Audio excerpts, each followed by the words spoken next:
ಜನನಿ news ಚಾನೆಲ್ಗೆ like ಮಾಡಿ, subscribe ಮಾಡಿ, ಶೇರ್ ಮಾಡುವ ಮೂಲಕ ನಮ್ಮ ಚಾನೆಲ್ಗೆ ಸಹಕರಿಸಿ. ಹೆಚ್ಚಿನ ಮಾಹಿತಿಗಾಗಿ ಸಂಪರ್ಕಿಸಿ ಹರಿಚಿನ್. ನಗರ ಮತ್ತು ಗ್ರಾಮಾಂತರದ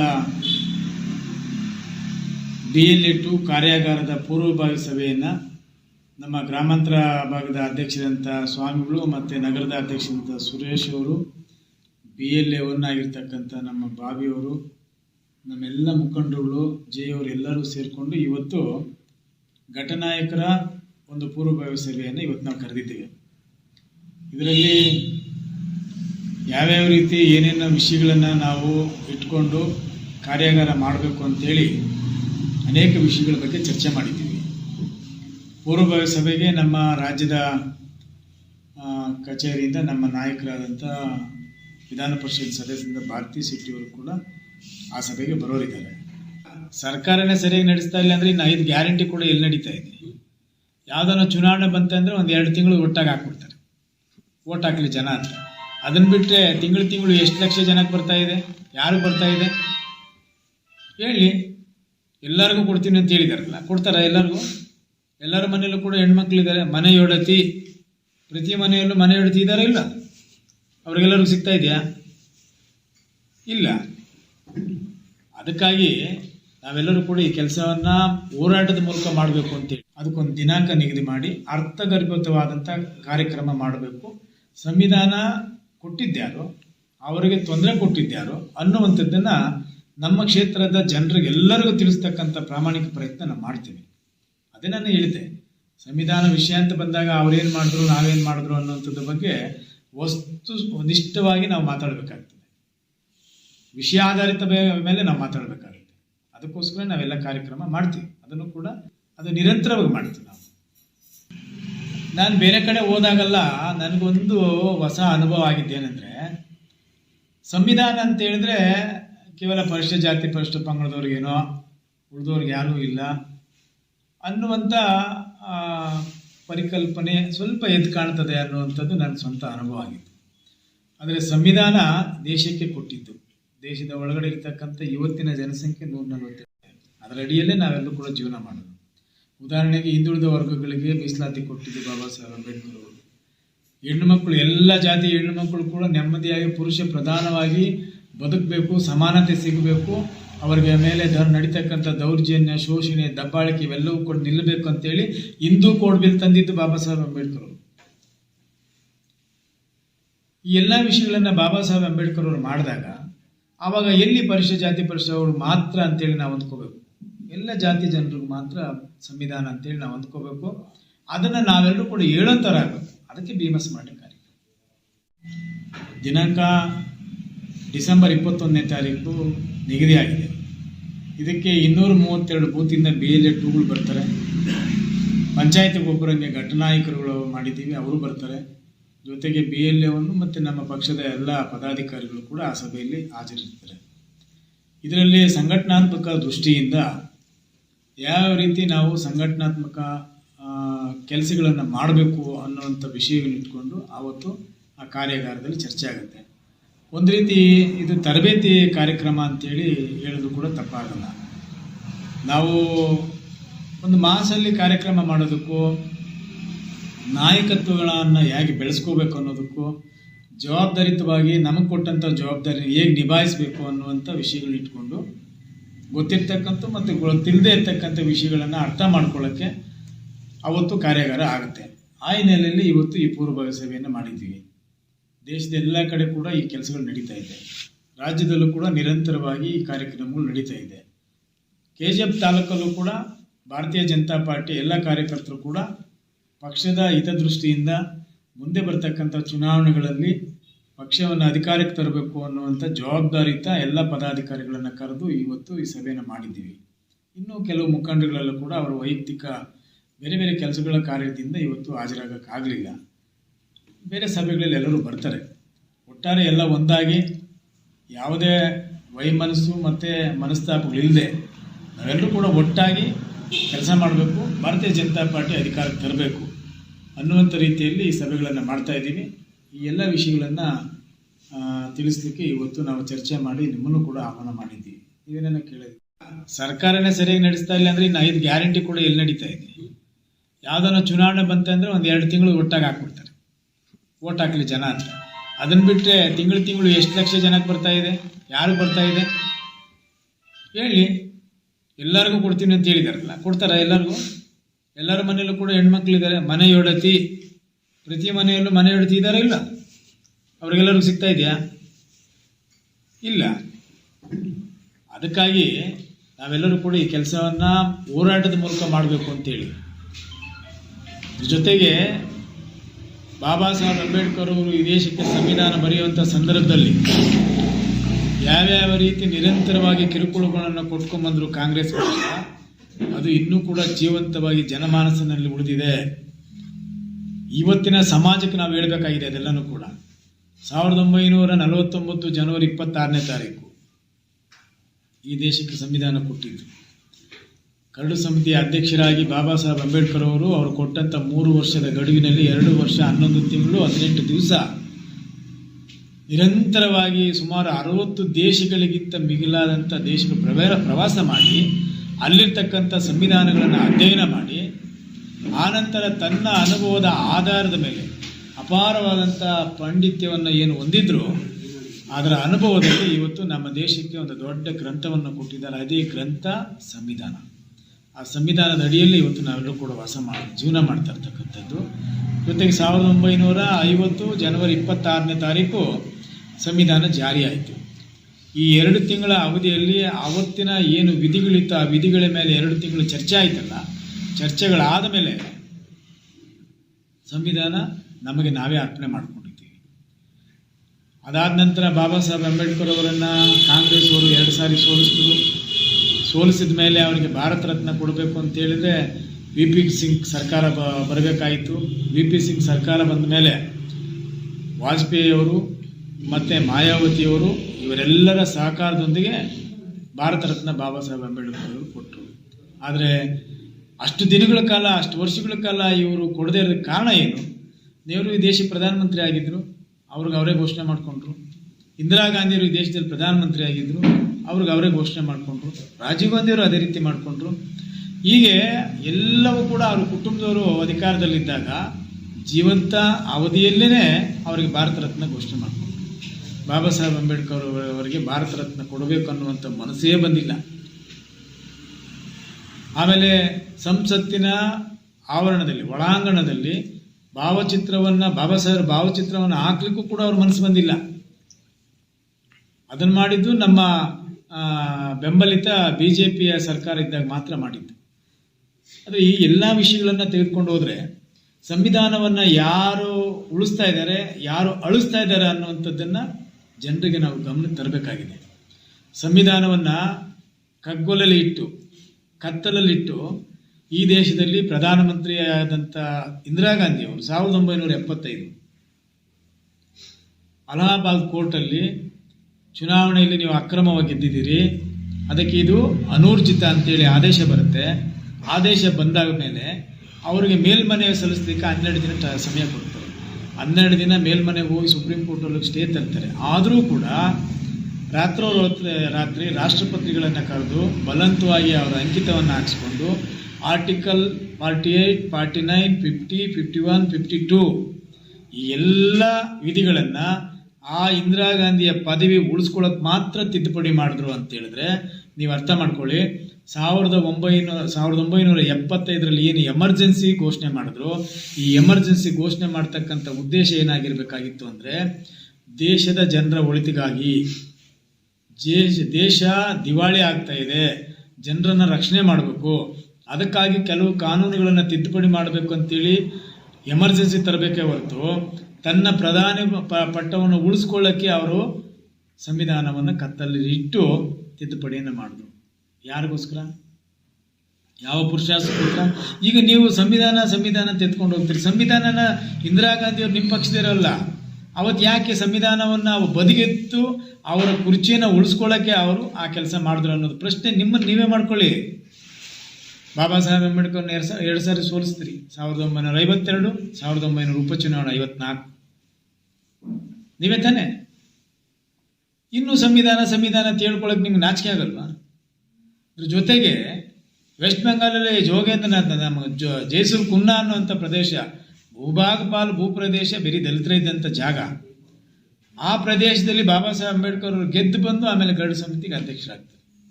ನೀವೇನು ಮಾಡಿದ್ರಿ? ದೇಶ ವಿಭಜನೆ ಆಗುವಂಥ ಸಂದರ್ಭದಲ್ಲಿ ಆ ಪ್ರದೇಶವನ್ನು ಪಾಕಿಸ್ತಾನಕ್ಕೆ ಕೊಟ್ರಿ ನೀವು. ಯಾಕೆ? ಬಾಬಾ ಸಾಹೇಬರು ಮತ್ತೆ ಅಲ್ಲಿ ಸ್ಪರ್ಧೆ ಮಾಡಿ ಗೆದ್ದು ಬರಬಾರ್ದು ಅಂತ. ಇದು ಕುತಂತ್ರ. ಒಂದೆರಡ ಬಾಬಾ ಸಾಹೇಬ್ ಕೊಟ್ಟಿರೋದು. ಇಂದಿರಾ ಗಾಂಧಿಗೆ ಎಷ್ಟಿದೆ ಸ್ಮಶಾನ ಡೆಲ್ಲಿನಲ್ಲಿ? ಮಹಾತ್ಮ ಗಾಂಧೀಜಿಗೆ ಎಷ್ಟಿದೆ? ರಾಜೀವ್ ಗಾಂಧಿಗೆ ಎಷ್ಟಿದೆ? ನೆಹರು ಅವರಿಗೆ ಎಷ್ಟಿದೆ? 50 ಎಕರೆ, 100 ಎಕರೆ, 120 ಎಕರೆ. ಬಾಬಾ ಸಾಹೇಬ್ ಅಂಬೇಡ್ಕರ್ ಅವರು ದೇಶಕ್ಕೆ ಸಂವಿಧಾನ ಕೊಟ್ಟು ನಾವೆಲ್ಲರೂ ಕೂಡ ಇವತ್ತು ನೆಮ್ಮದಿಯಾಗಿ ಜೀವನ ಮಾಡ್ತಾ ಇದ್ದೀವಿ ಅಂದ್ರೆ ಅಂಥ ಮಹಾಪುರುಷನಿಗೆ ನೀವು ಕೇವಲ 6 ಅಡಿ 3 ಅಡಿ ಜಾಗ ಕೊಟ್ಟಿಲ್ಲ. ನೀವು ನಿಮ್ಮ ಮನಸ್ಥಿತಿ ಹೇಗಿತ್ತು? ಅವರ ಹಸ್ತಂಗತ ಆದ ಸಮಯದಲ್ಲಿ ನೀವು ಅಲ್ಲಿಂದ ಬಾಂಬೆಯ ದಾದಾರ್ ಸ್ಥಳದಲ್ಲಿ ಅವರ ಶವ ಸಂಸ್ಕಾರ ಮಾಡುವಂಥ ಪ್ರದೇಶಕ್ಕೆ ತೆಗೆದುಕೊಂಡು ಹೋಗ್ಬೇಕನ್ನೋಂಥ ಅಂಥ ಸಂದರ್ಭ ಬಂದಾಗ ನೀವು ಫ್ಲೈಟ್ ಚಾರ್ಜ್ ಕೊಟ್ಟಿಲ್ಲ. ನೀವು ಎಷ್ಟು ದ್ವೇಷ ಇತ್ತು ನಿಮಗೆ. 50 ಎಕರೆಯಲ್ಲಿ ಏನು ಮಾಡ್ತಾರೆ ಅಲ್ಲಿ ಇಂದಿರಾ ಗಾಂಧಿ? 100 ಎಕರೆಯಲ್ಲಿ ರಾಜೀವ್ ಎದ್ದು ಓಡಾಡ್ತಾವ್ರ ಅಲ್ಲಿ? ಹೇಳ್ರಿ, ಕೇಳಬೇಕು ಬೇಡ? ನಾವು ಬಾಬಾ ಸಾಹೇಬ್ ಅಂಬೇಡ್ಕರ್ ಸಂವಿಧಾನ ಕೊಟ್ಟರು, ನಿಮ್ಮ ವಂಶಸ್ಥರು ಕೊಟ್ಟವ್ರಿಗೆ ಈ ರೀತಿ ಅವಮಾನ ಮಾಡ್ಕೊಂಡು ಬಂದಂಥದ್ದು ಈಗಲೂ ಕೂಡ ಜೀವಂತವಾಗಿ ಇತಿಹಾಸದ ಪುಟಗಳಲ್ಲಿ ಸೇರೋಗಿದೆ. ನಾವೇ ಅಲ್ಲ, ಈ ಭೂಮಿ ಮೇಲೆ ಆಕಾಶ ಭೂಮಿ ಇರೋವರೆಗೂ ಕೂಡ ಇತಿಹಾಸನ ಯಾರು ಬದಲಾಯಿಸೋಕ್ಕಾಗಲ್ಲ. ನಿಮ್ಮ ಕರಾಳ ಇತಿಹಾಸವನ್ನು ಮುಂದೆ ಬರ್ತಕ್ಕಂಥ ಪೀಳಿಗೆಗಳೇನಿದೆ ಅವೆಲ್ಲವೂ ಕೂಡ ಹೇಳ್ಕೊಂಡು ಹೋಗ್ತಾನೇ ಇರ್ತಾರೆ. ಇದನ್ನು ನೀವು ಪಶ್ಚಾತ್ತಾಪ ಪಡೋಕೆ ಪ್ರಾಯಶ್ಚಿತ್ತ ಪಟ್ಕೋಬೇಕು. ನೀವು ಅದನ್ನು ಬಿಟ್ಬಿಟ್ಟು ನೀವು ಸಂವಿಧಾನ ನಾವು ಉಳಿಸ್ತೀವಿ, ಬಡವರ ಪರವಾಗಿ ನಾವು, ಶೋಷಿತರ ಪರವಾಗಿ ನಾವು, ಹಿಂದುಳಿದವ್ರ ಪರವಾಗಿ ನಾವು ಅಂತೇಳಿ, ಮುಸಲ್ಮಾನರ ಪರವಾಗಿ ನಾವು ಅಂತ ಹೇಳ್ತೀರಿ. ಹೋಗ್ಲಿ, ಆ ಮುಸಲ್ಮಾನರಿಗೆ ಏನು ಮಾಡಿದ್ದೀರಿ ನೀವು? ಓಟ್ ಬಂದಾಗ ಓಟ್ ಹಾಕ್ಸ್ಕೊಳಕ್ಕೆ ಮಾತ್ರ ಮುಸಲ್ಮಾನವರು ನಮ್ಮ ಪರ ಅಂತ ಹೇಳ್ತೀರಿ. ಬಿಹಾರಲ್ಲಿ ನೋಡಿ, ಮುಸಲ್ಮಾನರು ಓಟ್ ಹಾಕಿದ್ದಾರೆ. ಬಿಹಾರ ಚುನಾವಣೆಯಲ್ಲಿ ಬದಲಾಗಿದ್ದಾರೆ, ವಿದ್ಯಾವಂತರಾಗಿದ್ದಾರೆ ಅವರು. BJP ಯಾವ ಕೋಮುವಾದ ಪಕ್ಷ ಅಲ್ಲ, ಯಾವ ಜನಾಂಗದ ವಿರೋಧಿನೂ ಅಲ್ಲ. ಅದಕ್ಕೆ ಮುಂದೆ ಬರ್ತಕ್ಕಂಥ ಚುನಾವಣೆಗಳ ಜೊತೆಗೆ ಸಾರ್ವಜನಿಕ ವಲಯದಲ್ಲಿ ಭಾರತೀಯ ಜನತಾ ಪಾರ್ಟಿ ತೆಗೆದುಕೊಳ್ತಕ್ಕಂಥ ಎಲ್ಲ ವಿಚಾರಗಳು ಕೂಡ ಜನರ ಪರವಾಗಿರಬೇಕು ಅನ್ನೋಂಥ ದೃಷ್ಟಿಯಿಂದ ಕಾರ್ಯಕ್ರಮ ಮಾಡೋದು.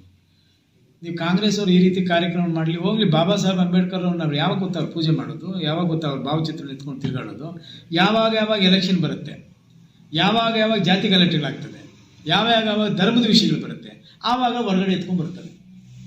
ಸತ್ಯ ತಾನೇ? ಯಾಕೆ? ಏನು ಮಾಡಿದಿರಿ ಹೇಳ್ರಿ? ನೀವು ಮಾಡಿರೋ ಕಾರ್ಯಕ್ರಮಗಳೇನು? ನಿಮ್ಮ ರಾಜಕೀಯದ ಅಸ್ತಿತ್ವ ಉಳಿಸ್ಕೊಳ್ಳೋದಕ್ಕೆ ಮಾತ್ರ ಬಾಬಾ ಸಾಹೇಬನ್ನು ಬಳಸ್ಕೊಳ್ತೀರಿ ಹೊರತು ಇಡೀ ದೇಶದ ಸಮಗ್ರ ಅಭಿವೃದ್ಧಿಗೋಸ್ಕರ ಅಲ್ಲ. ಮಾತು ಮುಂಚೆ ಸಂವಿಧಾನ ಅಂತ ಹೇಳ್ತೀರಿ. ಸಂವಿಧಾನದ ಅಡಿಯಲ್ಲಿ ಆ ಜನಾಂಗಗಳಿಗೆ ಮೀಸಲಿಟ್ಟ ಹಣವನ್ನು ಖರ್ಚು ಮಾಡಬೇಕಂತೇಳಿ ನೀತಿ ಆಯೋಗದ ಕಾನೂನು ಇದ್ರೂ ಕೂಡ ಇವತ್ತು 40,000 ಕೋಟಿ ಯಾಕೆ ನೀವು ಡೈವರ್ಟ್ ಮಾಡಿದ್ರಿ? ನೇರವಾಗಿ ಖಜಾನೆಯಿಂದ ಡ್ರಾ ಮಾಡಿ ನೀವು ಯಾಕೆ ಮೀಸಲಿಟ್ಟ ಹಣದಲ್ಲಿ ತೆಗಿತಾ ಇದ್ದೀರಿ? ಇದು ತಪ್ಪಲ್ವಾ? ಅವರು ಆ ಜನಾಂಗಕ್ಕೆ ಮಾಡ್ತಕ್ಕಂಥ ದ್ರೋಹ ಅಲ್ವಾ ಇದು? ಇಷ್ಟೆಲ್ಲ ಮಾಡ್ಕೊಂಬಂದು ಇವತ್ತು ಬಾಬಾ ಸಾಹೇಬ್ ಅಂಬೇಡ್ಕರ್ ಅವ್ರನ್ನ ಚುನಾವಣೆಗಳು ಬಂದಾಗ ಮತ್ತೆ ತಿರುಗಿ ಆ ಜನಾಂಗಗಳನ್ನ ಮೋಸ ಮಾಡಬೇಕು, ಸುಳ್ಳು ಹೇಳಬೇಕು, ಓಟ್ ಹಾಕೋಬೇಕು, ಅಧಿಕಾರಕ್ಕೆ ಬರಬೇಕು. ಇಷ್ಟೇ ನಿಮ್ದು, ಇನ್ನೇನಿಲ್ಲ. ಆದರೆ ನಮ್ಮದೊಂದು ಸತ್ಯ ಹೇಳೋಕ್ಕೆ ಇಷ್ಟಪಡ್ತೀವಿ. ಇವತ್ತಿನ ಕಾಲಘಟ್ಟದಲ್ಲಿ ಸಾರ್ವಜನಿಕರು ಪ್ರತಿ ವಿಷಯವನ್ನು ಅರ್ಥ ಮಾಡ್ಕೊಳ್ತಕ್ಕಂಥ ಜ್ಞಾನವನ್ನು ಪಡ್ಕೊಂಡಿದ್ದಾರೆ.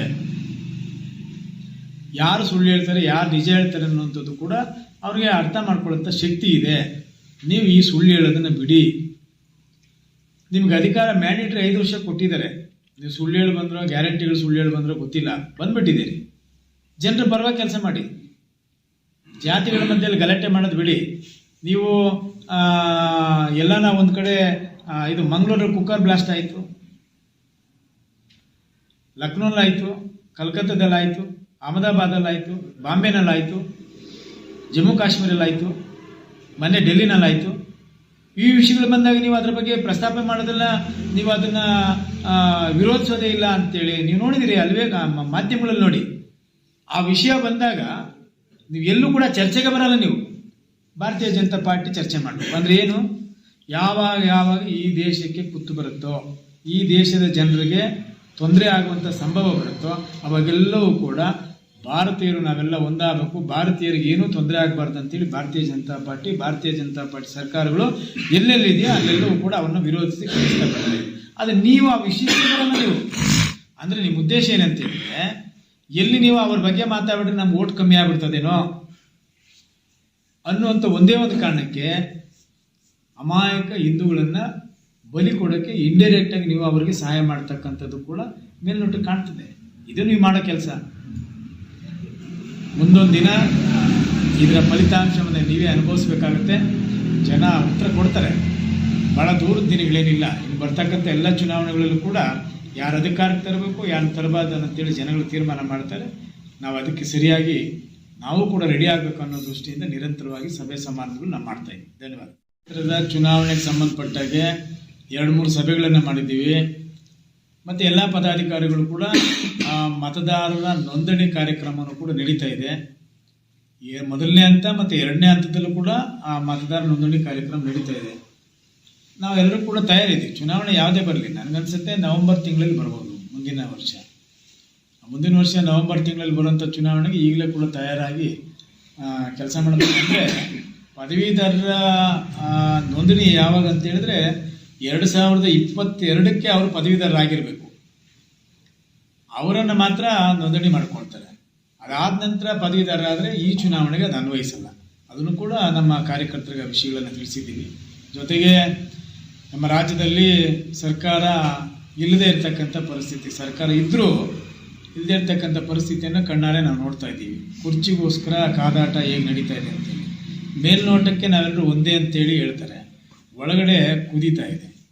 ಯಾವಾಗ ಅರ್ಜಿ ಕುರ್ಚಿ ಹಸ್ತಾಂತರ ಆಗ್ತದೆ ಅಂತೇಳಿ ಅದು ಅವರ ಆಂತರಿಕ ವಿಷಯ ಆದರೂ ಕೂಡ ಒಂದು ಸರ್ಕಾರ ಅಂತ ಹೇಳಿದ್ರೆ ನಮಗೂ ಕೂಡ ಸರ್ಕಾರನೇ. ರಾಜ್ಯದಲ್ಲಿ ಯಾವುದೇ ಸರ್ಕಾರ ಇದ್ರೂ ಕೂಡ ಕನ್ನಡಿಗರ 7.5 ಕೋಟಿ ಜನರ ಪರವಾಗಿರ್ತಕ್ಕಂಥ ಸರ್ಕಾರ ಅಂತೇಳಿ ನಾವು ಭಾವಿಸ್ತೀವಿ. ಆ ಗಮನ ಹರಿಸ್ತಕ್ಕಂಥ ಕೆಲಸ ಸರ್ಕಾರ ಮಾಡ್ತಾ ಇಲ್ಲ. ಎಲ್ಲವೂ ಕೂಡ ಬರೀ ಅವರ ಪಕ್ಷ ಅವರ ಅಧಿಕಾರ ಉಳಿಸ್ಕೊಳ್ಳೋಕೆ ಮಾತ್ರ ದಿನನಿತ್ಯ ಕಾದಾಟ ಕಚ್ಚಾಟ ನಡೀತಾ ಇದೆ. ಇದೇ ರೀತಿ ಮುಂದುವರೆದ್ರೆ ಯಾವುದೇ ಸಂದರ್ಭದಲ್ಲಿ ಚುನಾವಣೆ ಬರ್ಬೋದು. ಅದಕ್ಕೂ ಕೂಡ ನಾವು ತಯಾರಾಗಬೇಕಲ್ಲ. ಅದಕ್ಕೋಸ್ಕರ ನಾವೆಲ್ಲ ಸಿದ್ಧತೆಗಳನ್ನು ಮಾಡ್ಕೊಳ್ಳೋಕ್ಕೂ ಕೂಡ ಆ ಒಂದು ವಿಷಯನೂ ಕೂಡ ನಾವು ಮಾತಾಡ್ತಾ ಇದ್ದೀವಿ. ರಾಜ್ಯದಲ್ಲಿ ಮುಖ್ಯಮಂತ್ರಿಗಳು ಅಧಿಕಾರಕ್ಕೆ ಬಂದ ಮೇಲೆ ಹಾಲಿನ ದರವನ್ನು ಸಬ್ಸಿಡಿಯನ್ನು 7 ರೂಪಾಯಿ ಕೊಡ್ತೀನಿ ಅಂತ ಹೇಳಿದ್ರು ರೈತರಿಗೆ. 2.5 ವರ್ಷ ಆಗಿದೆ, ಇದುವರೆಗೂ ಒಂದು ನಯಾ ಪೈಸೆ ಕೊಟ್ಟಿಲ್ಲ. ಇವತ್ತು ರೈತರು ಕಂಗಾಲಾಗಿದ್ದಾರೆ. ಬೆಳೆದಂಥ ಬೆಳೆಗಳಿಗೆ ಬೆಲೆ ಸಿಗ್ತಾ ಇಲ್ಲ. ಅವರಿಗೆ ಬೇಕಾಗಿರ್ತಕ್ಕಂಥ ರಸಗೊಬ್ಬರಗಳನ್ನು ಪೂರೈಸೋಕ್ಕಾಗ್ತಾ ಇಲ್ಲ. ರೈತರು ಇವತ್ತು ಯಾವ ಪರಿಸ್ಥಿತಿಯಲ್ಲಿದ್ದಾರೆ ಅಂತ ಹೇಳಿದರೆ, ದಿನನಿತ್ಯ ಕಷ್ಟದ ಜೀವನಗಳು, ಬಡತನ ಮತ್ತು ಎಲ್ಲ ಸಾಲಗಾರರಾಗಿದ್ದಾರೆ. ಅವರು ಬೆಳೆ ತೆಗಿಬೇಕಂದ್ರೆ ಸಾಲಗಳು ಮಾಡಿರ್ತಾರೆ. ಅಂಥ ಪರಿಸ್ಥಿತಿಯಲ್ಲಿ ಅವರಿಗೆ ಪೂರಕವಾದಂಥ ಯಾವುದೇ ಕಾರ್ಯಕ್ರಮಗಳು ಈ ಸರ್ಕಾರ ಕೊಡ್ತಾ ಇಲ್ಲ. ಇವತ್ತು ನಮ್ಮ ಕೋಲಾರ ಜಿಲ್ಲೆ ಅಂದರೆ ಅವಿಭಾಜ್ಯ ಜಿಲ್ಲೆ, ಕೋಲಾರ ಮತ್ತು ಚಿಕ್ಕಬಳ್ಳಾಪುರ, ಈ 2 ಜಿಲ್ಲೆ ಹಾಲಿಗೆ ಬಹಳ ಹೆಸರುವಾಸಿಯಾದಂಥ ಜಿಲ್ಲೆಗಳು. ಬಹುತೇಕ 80% ಕುಟುಂಬಗಳು ಹಾಲಿನಿಂದನೇ ಜೀವನ ನಡೆಸ್ತಕ್ಕಂಥ ಪರಿಸ್ಥಿತಿ ನಮ್ಮ ಜಿಲ್ಲೆಗಳಲ್ಲಿದೆ. ಇವರು ಸಬ್ಸಿಡಿಯನ್ನು 7 ರೂಪಾಯಿ ಕೊಡ್ತೀವಿ ಅಂತೇಳಿ ಸಹಾಯಧನವನ್ನು ಇದುವರೆಗೂ ಒಂದು ನಯಾ ಪೈಸೆ ಕೊಟ್ಟಿಲ್ಲ. ಅದಕ್ಕೆ ನಮ್ಮ ಪಕ್ಷದ ರೈತ ಮೋರ್ಚಾದಿಂದ ಕೂಡ ಒಂದು ದೊಡ್ಡ ಪ್ರಮಾಣದಲ್ಲಿ ನಾವು ಒಂದು ಹೋರಾಟವನ್ನು ಮಾಡ್ತೀವಿ ಅನ್ನುವಂಥದ್ದನ್ನು ಕೂಡ ಚರ್ಚೆ ಮಾಡಿದ್ದೀವಿ. ಅದೇ ರೀತಿ ಮಹಿಳೆಯರಿಗೆ ಅವರಿಗೆ ನೀಡಬೇಕಾಗಿರ್ತಕ್ಕಂಥ ಸೌಲಭ್ಯಗಳು, ಮಹಿಳೆಯರಿಗೆ ಯಾವ ರೀತಿ ಸಮಾನವಾದ ಹಕ್ಕುಗಳನ್ನು ಕೊಡಬೇಕು, ಕಾರ್ಯಕ್ರಮಗಳನ್ನು ಕೊಡಬೇಕು, ಇವೆಲ್ಲವೂ ಕೂಡ ಸರ್ಕಾರ ನಿರ್ಲಕ್ಷ್ಯ ಮಾಡ್ಕೊಂಡು ಬರ್ತಾನೆ ಇದೆ. ಕೇವಲ 5 ಗ್ಯಾರಂಟಿ ಅಂತೇಳಿ ಮಾಧ್ಯಮಗಳಲ್ಲಿ ಹೇಳ್ತಾರೆ ಹೊರತು ನಿಜಕ್ಕೂ ಎಷ್ಟು ಜನರಿಗೆ ಸಿಗ್ತಾ ಇದೆ ಅನ್ನುವಂಥ ಅಂಕಿಅಂಶಗಳನ್ನು ಇದುವರೆಗೂ ಕೊಡ್ತಾ ಇಲ್ಲ. ಅವರು ಯಾವ ಅಂಕಿಅಂಶಗಳು ಕೊಡ್ತಾರೆ ಅಂತ ಹೇಳಿದ್ರೆ, ಎಲ್ಲೇ ಅವರು ಎನ್ರೋಲ್ಮೆಂಟ್ ಆಗಿದೆ ಪ್ರಥಮದಲ್ಲಿ ಅಧಿಕಾರಿಗಳ ಮೂಲಕ ಆ ಒಂದು ಲಿಸ್ಟ್ ಮಾತ್ರ ಇಟ್ಕೊಂಡಿದ್ದಾರೆ.